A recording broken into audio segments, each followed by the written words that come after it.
Today on the Gem Cutter's Craft, we're going to talk about advanced levels of cutting techniques.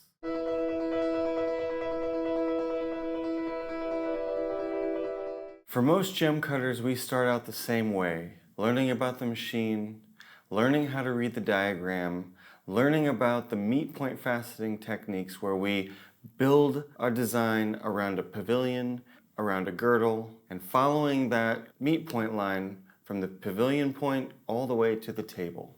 Now, what I want to talk about today is a total break from this tradition. Now, the meat point technique is fine for what it is as a way of introducing cutters to the art of gem cutting, but it has its limitations, and that's what I want to talk about today. If we want to move into advanced levels of cutting, advanced techniques, advanced understanding of geometry, shaping, and bringing out the maximum beauty in our gemstone rough, we need to understand more than what the meat point technique teaches us. The place where we begin this advanced journey is with hand shaping. If we take our rough stone, we're looking at it, we're looking at the inclusions, we're looking at the color, we're trying to understand anything that we can about the stone, and especially about the shape. The meat point technique would advise us to find a design that would match this shape, maybe a pear shape, maybe an oval, and facet a girdle, start with our pavilion, build it up, and follow through the typical way that most of us do to get to some end point. Now, along the way, we might sacrifice weight, we might sacrifice color, we might sacrifice our flexibility in order to follow the diagram and to easily finish our stone. But what if we take another path? What if instead of finding a diagram, we simply look at this stone and start to shape it freehand on the cutting lap, and we are slowly cutting off the edges, cutting off the corners, finding the good meat inside of this rough piece, looking at the height, looking at the length, looking at the width, and figuring out exactly what is the maximum potential that this stone has in it as far as outline, shape, and height. Maybe somewhere along the way we dop the stone so that we can more accurately control it with the dop stick in our hand. And we make the perfect pear or the perfect egg or the perfect triangle or whatever it may be for that piece of rough. And we've no longer started with an ending idea. We're starting with a possibility. We're starting with a potential. So let's say in this case we've created a unique pear shape that perfectly matches this outline, that perfectly utilizes its shape with only losing a little bit in order to get there. How do we proceed? We no longer have a diagram to show us the way. We might know how to build something. Maybe we've cut enough brilliant cut tops to know that, okay, we start with our main facets. We're going to build a design around mains. We don't know how, so we just start. Maybe we have an idea that the crown could be 35 degrees. That's a place I like to start. And I just start to slowly build it in. 96 maybe is the bottom of our pear. Maybe we spread out 8, 9 indexes, build a design around there. Maybe we're at the 24 and the 72. We've got facets right along the way, and then figuring out where the stone tapers off as it gets to the point of the pear. Once we have our mains, then the slow process of tiny touches for the breaks. Are they +1, +2, +3? I don't know. Are they 5 degrees deeper than the mains, 10 degrees deeper than the mains, 12 degrees deeper than the mains? I don't know, but I'll find out. I'll slowly build my way around the stone, first with the mains, then with the breaks, then with the stars. And I already have a table in here. I will have flattened that at the beginning. Build everything between my girdle line that I've hand-shaped and the table, which is exactly where it has to be, the most minimum place that we can cut it for this piece of rough, and start to build a design through improvisation. Now, this sounds like a lot of work. We don't know any of our angles, we don't know any of our indexes, we don't really know what the stone's going to look like unless we've got a clear vision in our head. Why would we want to proceed this way? It sounds really tough. It sounds like a lot of extra work, right? But there's a certain sweetness, a certain joy in working this way. There's a certain level of flexibility that you have as a cutter that you develop through doing this kind of design work, this kind of improvising. And if you take your time at first, that time gets shorter and shorter. The more times that you cut a stone like this, the easier it becomes, the more obvious it becomes, the more that you can see the geometry built into your index gear, where the main facets are, where the break facets are, where the star facets are, the more that you are going to see in your mind what the stone's going to look like before you even start. Now recently I cut this giant 200 karat morganite, and I started just the way that I've told you, hand shaping, taking off the edges, finding what's the maximum shape that this stone can be without all of its holes, without all of its inclusions, without the cracks, just slowly working it out until all I have left is that good meat, that pure material, that pure color inside of this rough form.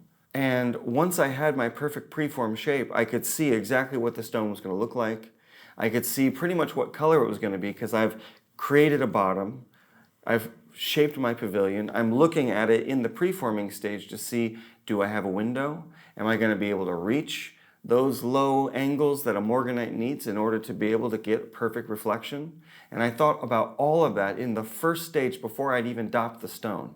And I'd figured out everything that it was going to be. Of course, the final angles weren't there. There's no crown, there's no pavilion, there's just a shape. But all the potential's really already been decided. Where's the table? Where's the girdle? Where's the furthest extent of my pavilion? It's all there. Then, slowly, start to actually build it out. Okay, there's my mains. There's my breaks. There's my stars. There's my pavilion facets.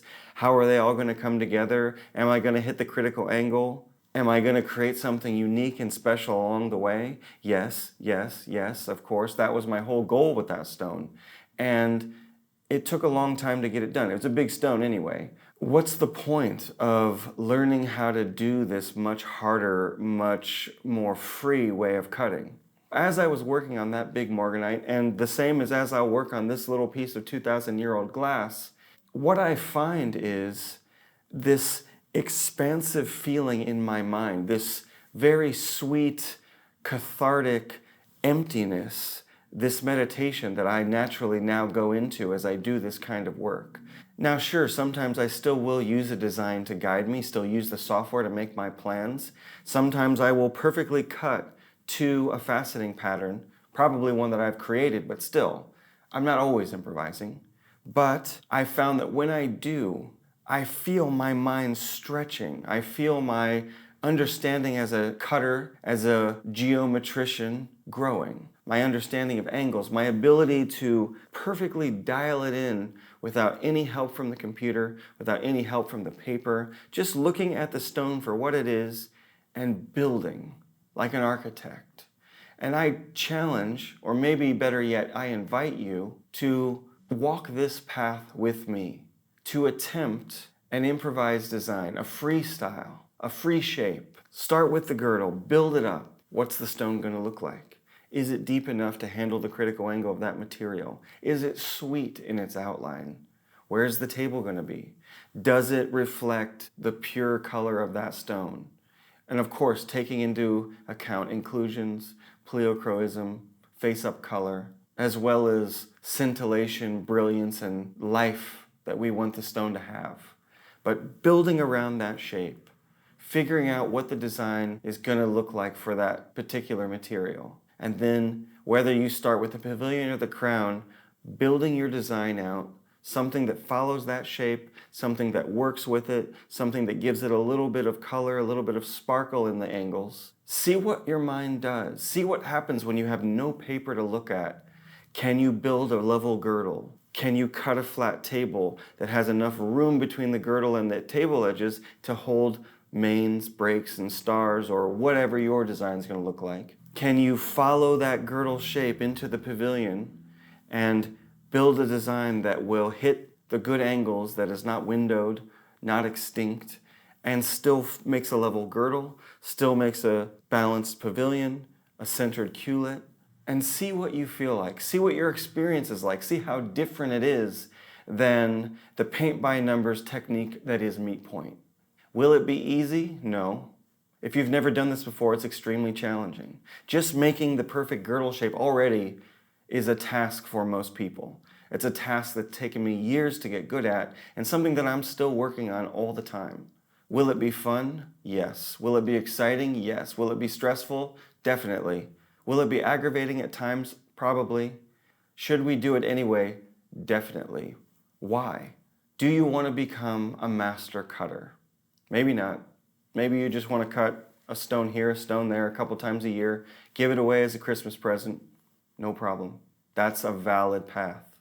But for me, I'm looking for mastery. And if you are also looking to follow down the path of the masters, whether they be the old masters of Europe or the new masters of America, then I invite you again, follow along this path with me and see what comes out on the other side. Can you improvise a design around a free-shaped girdle? Can you even build a girdle that looks attractive to you? Something that's harmonious, something that's balanced, something that's beautiful, something that's smooth. From there, can you build the design? Maybe you do use the computer to help you, no problem. There's no rules. But just as a challenge, can you completely improvise like a free jazz musician? But your music, your melody, your improvised harmony is the stone. Can you make it harmonious? Can you make it sing with color and light? Can you bring a feeling out of it that otherwise may not come? And let yourself be free of perfect angles, perfect indexes. You're allowed to cheat. You're allowed to stretch the facet. You're allowed to get wild and free and chaotic and crazy if you so desire. I'm granting the permission if you need it. If you needed it at all, go for it. Whether you see it as a challenge or an invitation, go for it. Find me there. Find yourself there. More importantly, find the stone there and see what kind of harmonies and melodies and plays of light and color you can create. Or not. Just a thought for this day, for this week, for this stone. Good luck.